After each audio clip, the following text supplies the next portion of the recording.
Mae Parc Cenedlaethol Eryri'n enwog am ei olygfeydd mynyddig anhygoel, ac mae'n denu miliynau o gerddwyr bob blwyddyn.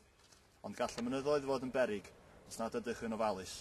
Bob blwyddyn mae tua 15 o gerddwyr yn cael eu lladd ar mynyddoedd a chaiff tua 300 eu hachub. Dyma ychydig o dips fydd gobeithio yn eich helpu i fwynhau mynyddoedd Eryri yn ddiogel yn y Gaeaf.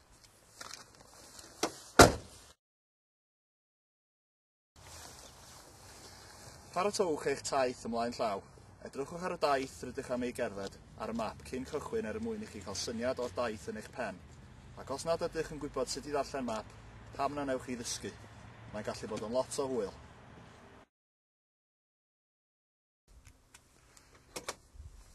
Cyn mynd allan, dywedwch wrth ffrind neu berthynas lle rydych chi'n mynd a pryd ydych chi'n meddwl byddwch yn ôl. A chofiwch roi gwybod iddyn nhw pan fyddwch chi wedi cyrraedd diwedd y daith yn ddiogel. Edrychwch ar ragolygon o tywydd. Ewch i wefan y swyddfa dywydd ac edrychwch ar ragolygon ar gyfer ardaloedd mynyddig Eryri. Os ydy'r tywydd yn troi'n ddrwg pan ddech chi allan ar y mynydd, peidiwch ag oedi cyn troi nôl. Gwell diogel na dyfaru.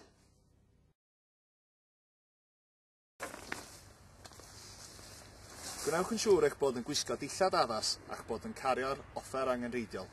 Gwisgwch haen sy'n dal dŵr ac yn eich gwarchod rhag y gwynt a cariwch fenig a chap.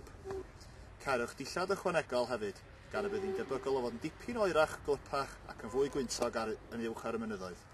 Gwisgwch esgidiau cerdded sy'n gwarchod eich fferau.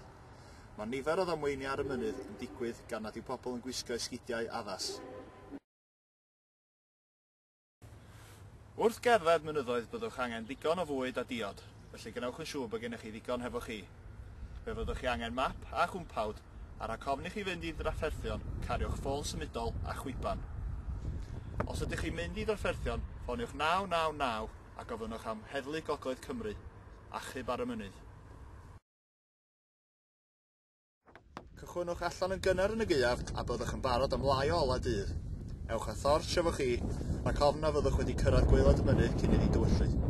Hefyd, mae'n bwysig cofio y gall dod lawr y mynydd fod yn anoddach na mynd i fyny. Yn y Gaeaf, mae'n debygol iawn y bydd eira a rhew ar y mynyddoedd. Mewn amodau fel hyn, bydd angen i chi wisgo cramponau a chario caib eira.